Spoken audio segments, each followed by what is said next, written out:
visiting the Tesselaar Tulip Festival. I am the third generation of our family to be running the festivals and our farming operations. Please tell us, how did it start? Yeah, it's a wonderful romantic story. It was the last boat to leave Europe before the outbreak of the war. They left for Australia with a suitcase full of bulbs and the attitude to work hard. Nearly 1 million tulip bulbs planted out in the field.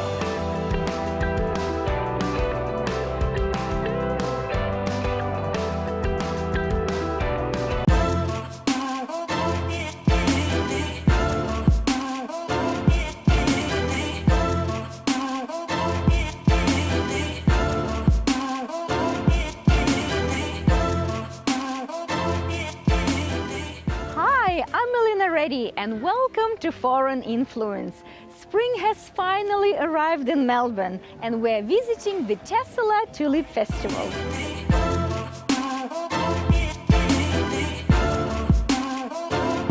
We've got Paul here with us, who is the Managing Director of the Tulip Festival. Paul, please tell us everything about this festival. Everything? Well, it's a very long story. And how do you come into it? Yeah, how do I fit in?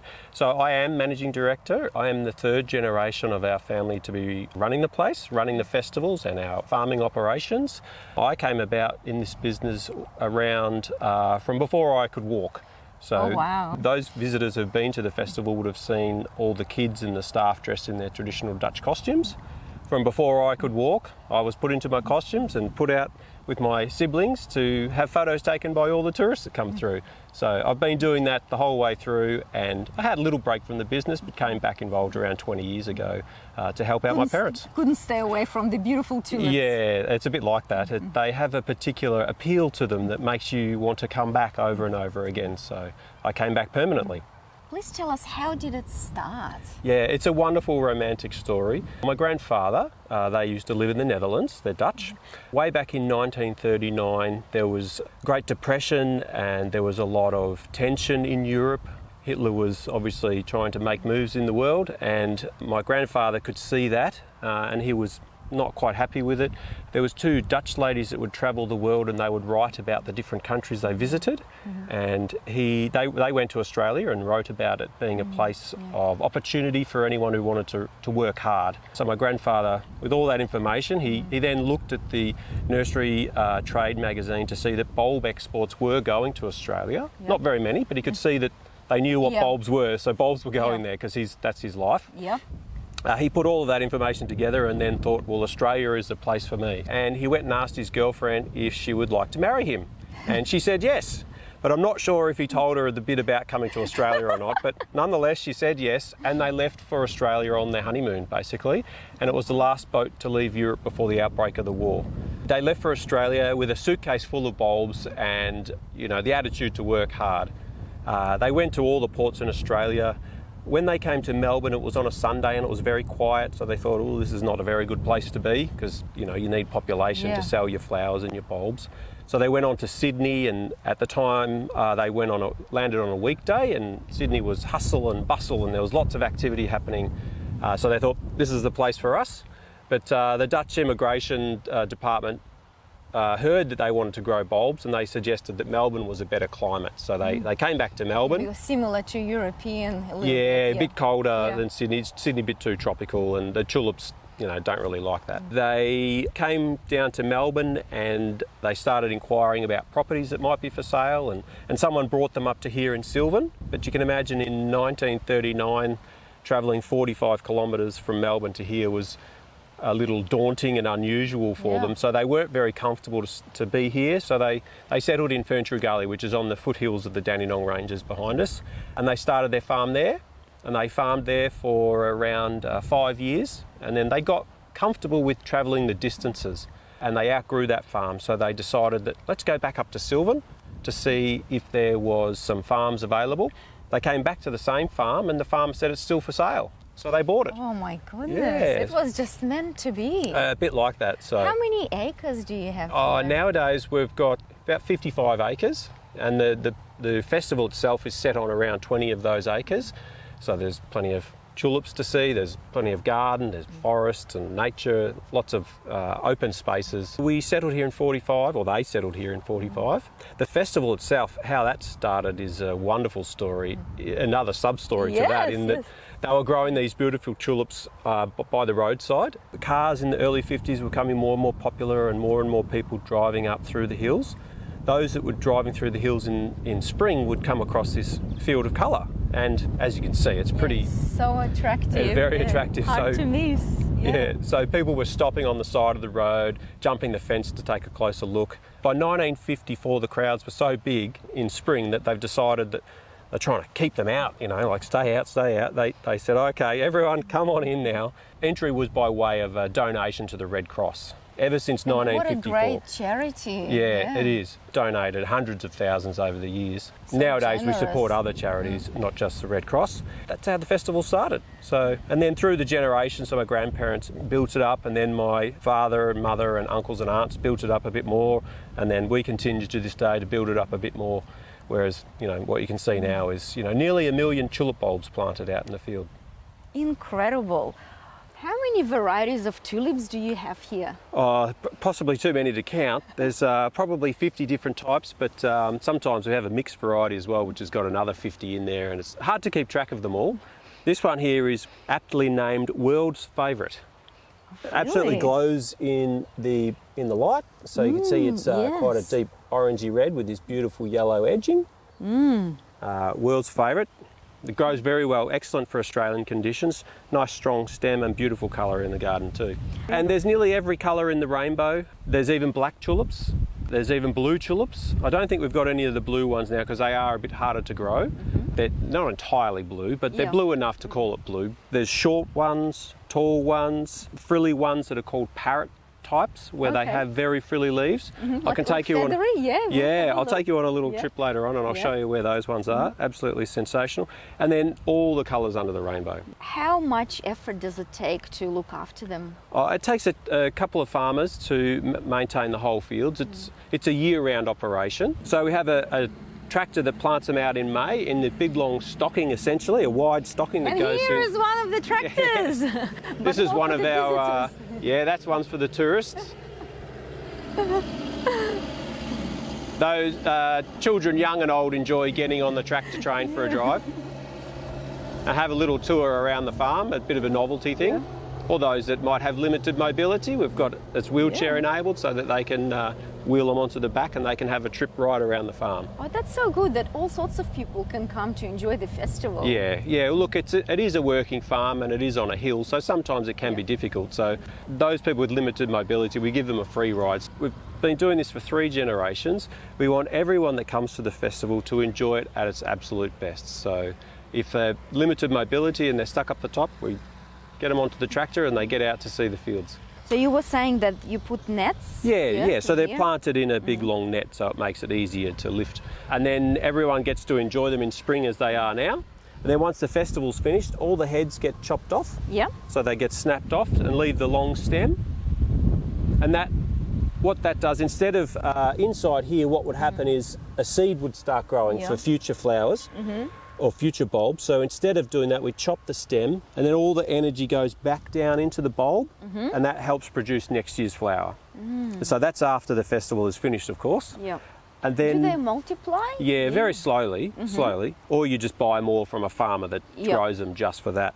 And then you let the foliage die back naturally, so that occurs around by the end of November, and then they're ready for digging. So that's a 2-man team with another tractor. They drive along and they dig the net up, goes onto the back of a tractor. We cut the net open and all the bulbs fall into a big bulk bins for storage. And then we take them into the warehouse and we force warm air through the wooden crate, and that dries the bulb out. And drying the bulb out is about trying to, if it's moist in there, you get more fungus and bugs that will attack the bulb. So we dry them quickly. And then we store them over the summertime so that then come Mother's Day again or around May, we plant them out again and the cycle continues. The festival is twice a year? No, this particular one is once, So this one flowers in spring. And then we have another festival called Kabloom, Festival of Flowers, which is in April. Okay. Yeah, so that's a different one with perennials. Just as beautiful, if not possibly more beautiful. It's our brand new festival, so it's like our precious little baby.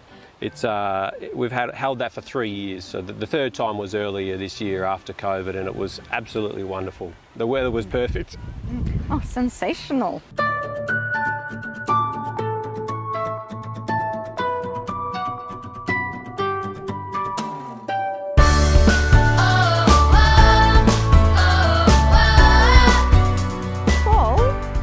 This tulip, that looks a little bit different to the others. Ah, yes, very good spotting. So this one here, it's got this streaking pattern, absolutely beautiful. One of the most photographed tulips during the festival. People love the plain colours, but when you see these particular ones that have the streaking, it's actually a virus that causes that in the bulb. So the bulb is being attacked by the virus. Paul, when people think of tulips, they associate them with Netherlands. Why is that? Well, the Dutch were the ones that made a lot of money and lost a lot of money. But I'll rewind a bit from there. Tulips actually originated in Turkey and Asia Minor around latitude 40. As you said, a lot of people think that the Dutch, they must have come from Holland. But they were the ones who got a special gift from Turkey and brought the bulbs back to the Netherlands. And then they loved them so much that they commercialised them by breeding them and making more interesting colours and breeding different lengths and shapes and all the things we get to see today. At the height of tulipomania, one of the most expensive tulips was worth as much as the best house on the best street in all of Amsterdam. So you can imagine that'd be worth millions nowadays. Yes. But the market crashed by people forward ordering bulbs for years ahead. Yep. And then a virus wiped out a lot of the harvest that they were going to have. And then the buyers wanted their money back because they didn't get the bulbs, but the farmer has already spent it. So the market came crashing down, just like it happens with the stock market sometimes. So yes, they commercialised it, made a lot of money, lost a lot of money. What do you enjoy the most about working here? Having this as your family business? Yeah, so personally, I get loads of enjoyment of having thousands and thousands of people come through the gates and just see the smiles on their faces and, see the kids running around, almost a little bit wild, in the open spaces, and just seeing everyone having a fantastic time enjoying the fields of colour, whether it be at Kabloom or the Tulip Festival. Having that as an offer for people to come out of Melbourne, come out of their suburban lives, take a drive up through the hills, through the forest of the Dandenong Ranges, arriving here, smelling the fresh air, hearing the sights and the sounds. I think we could just hear a couple of birds in the forest now.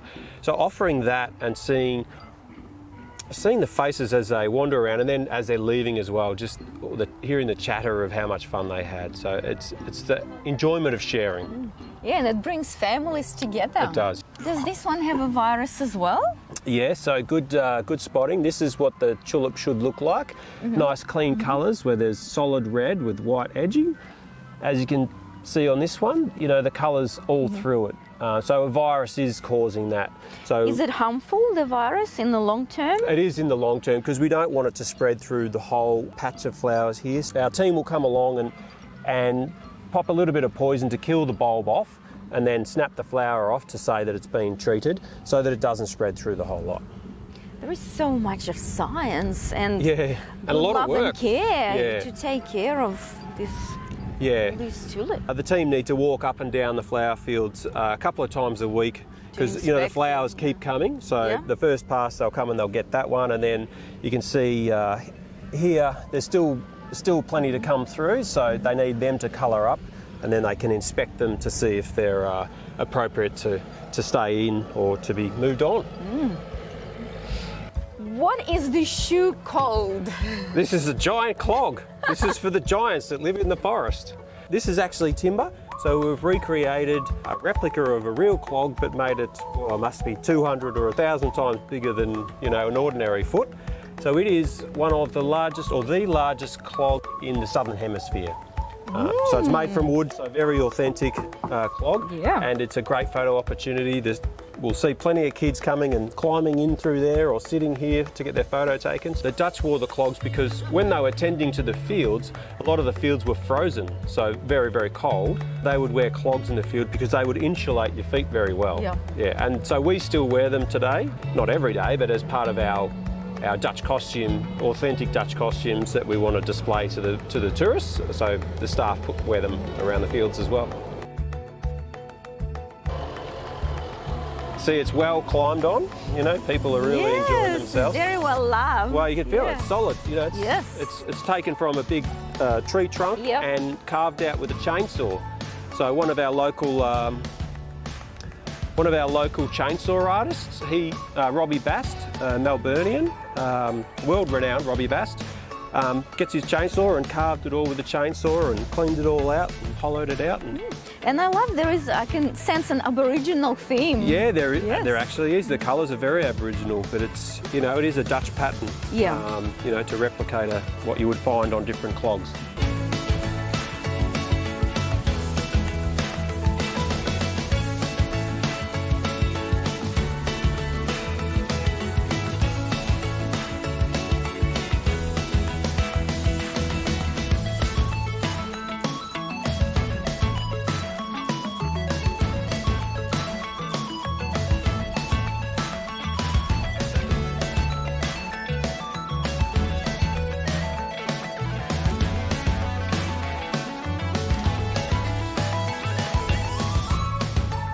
So another beautiful variety. Except for here. Yeah, yes. what happened here? Yeah, so a little bit disappointing. What has happened is as the flowers are in bud, like very small like this, you get a flock of cockatoos that come and, you know, they land on the field and they want to have a little nibble. So they come along and they nip, nip, nip, nip. They don't eat. Breakfast time, yeah. Well, they don't eat them. All they do is they nip them and then they just let it go to waste. So it's not only are we dealing with pest and disease under the ground, we're dealing with not pests but Australian native animals on top, having a different challenge yet. A different challenge. So I'm trying to teach my dog to just scare them away so that we encourage them to move on and you know, land somewhere else, maybe in the native forest we've got there, to nibble on some trees rather than our tulips, because we want to keep them here so everyone can see them in all their glory. Elena, what I'd like to do is take you somewhere and show you a different sort of tulip. We've had a good look at all the tulips here in the field, but I've got a special one over here I'd like to show you. I am excited. What we've got here is we've created some of the world's biggest tulips. Specially grown just to add a little bit more colour to the flower fields. In years gone past, we've actually had a sculpture show along the garden path here, but as a result of COVID, it's been a little hard to organise that again. So this year we've done some sculpting of our own and recreated. Atmospheric. Yeah, beautiful tulips. So we're going to add a few more next year as well. So if you come, it might be a festival of the world's largest tulips. How many people do you have working here? During the festival, there's a roster of around 60 on top of our staff of around 30 already. Yeah, so a lot of people. But some people might, over the 4 weeks, they might only do 5 or like 7 shifts, you know, because they're only available on the weekends. Or during the school holidays, there's lots of young adults that come and work with us as well. We need lots of people to help. You know, we have the free car parks, which is on the other side of the trees there. So we have parking attendants that help people find parking spots.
Said the fairy.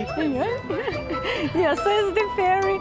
Are we lining up for some pictures? Yes. My favourite, absolute favourite. We get one. You look amazing! very exciting. Yeah, look at that. I'm not very good at So presents. how does the fairy feel today? The fairy feels magical it's and a TV absolutely show. amazing because everybody is here and the sun is out. Just hold off. So I want to get excited. a film. Which one is your favorite tulip? My favorite tulip. What color? I think I like the pink tulips. The my pink favorite. tulip. I had to see because they're all so pretty. I had to see which one was my favorite. But I really like the pink tulips.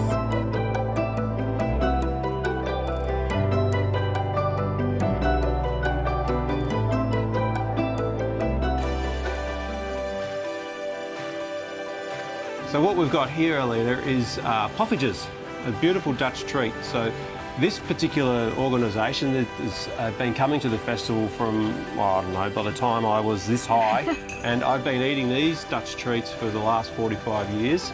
If I was a really good boy, my mum at the end of the day would buy me a plate, and I would have them with lemon and sugar, or you can have them with ice cream, or it's my son's favourite, and his favourite is Lemon and sugar. lemon and sugar. Yeah, absolutely delicious. So we'll get some and we'll have a little taste. Oh, looking forward to it. Yum. Flavour would you Looks guys amazing. like? I know.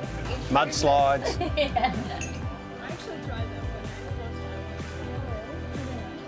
Yes. Well, they're basically like miniature pancakes. So. And Nutella. Oh, that's Austin, my son, has Nutella lathered on his pancakes in the morning. Is really important as well is that a lot of the staff, not just our staff, but our vendor staff as well, have been coming back from years and years. So they start out as a young teenager and work here every spring, every year until they're mid to late 20s or something. Yeah. So and it sort of creates quite a family affair to it. Of course. Yeah, and that's really nice because when I was growing up, I wore my Dutch costumes around with all my cousins, so it was well and truly a family affair. But the third generation or the fourth generation aren't sort of necessarily involved, and my son doesn't like dressing up in his costume. But so to have a wider family is really a fantastic component of it as well. Take a picture first. Yeah. Yes, we'll take pictures. Yeah. Oh wow.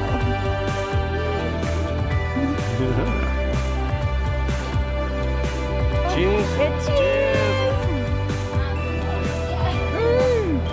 Delicious. What do you think? Melts in your mouth. Oh, you got Nutella on yours. I do. Yeah, lovely. Look at me. You want to try some jam and cream? Yeah. How good is that?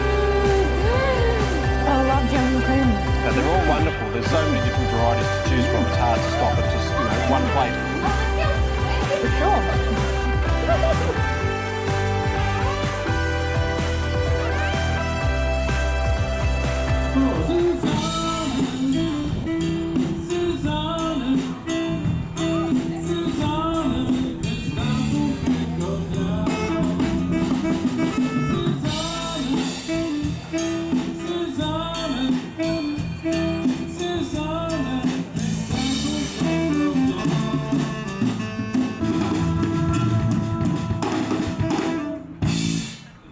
What have we got here? So, Alina, this is our little homage to the clog.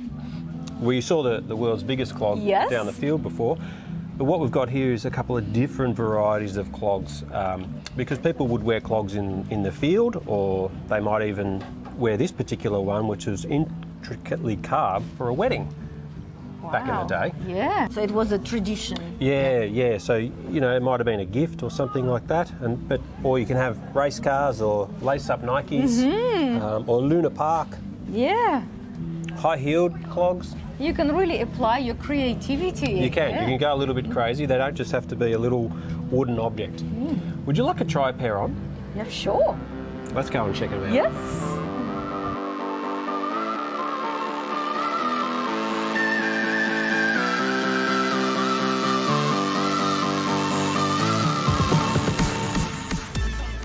Oh, wow.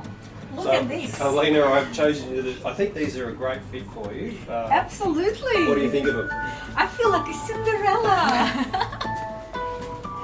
I love them. It's wonderful. Now you can go tiptoeing through the tulips for real. Authentic. Well, thank you so much for having us today. You are so passionate about not just your family business, but also about these beautiful tulips and bringing so much happiness to people. Yeah, you're welcome. Thanks for coming out and helping us share the story. It's been fantastic having you here. We'll see you again soon. Absolutely.